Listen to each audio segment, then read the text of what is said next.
Para naman sa ating biyahe balita, pinaghahandaan ng mabuti ng lalawigan ng Aklan ang pagdagsa ng maraming mga cruise ships sa isla ng Boracay sa susunod na taon hanggang 2016.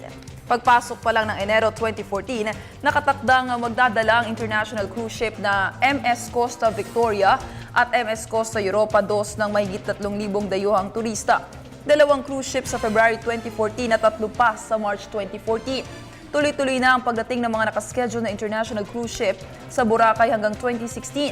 Kaya naman nakikipag-ugnayan na ang lokal na pamahalaan sa DOT o Department of Tourism ng Boracay, sa PNP, sa Philippine Coast Guard para matiyak ang seguridad ng libu-libong mga turista.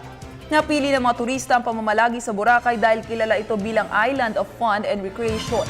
Nagagawa ang island hopping activities, may sightseeing sa mga panoramic scenes, makakapag-tampisaw sa white sand beaches, makakabili ng mga magagandang souvenir items at makakatikim o matitikman ang ipinagmamalaki nating mga native foods. Dahil dito tinagurian na ang Boracay na hottest cruising destination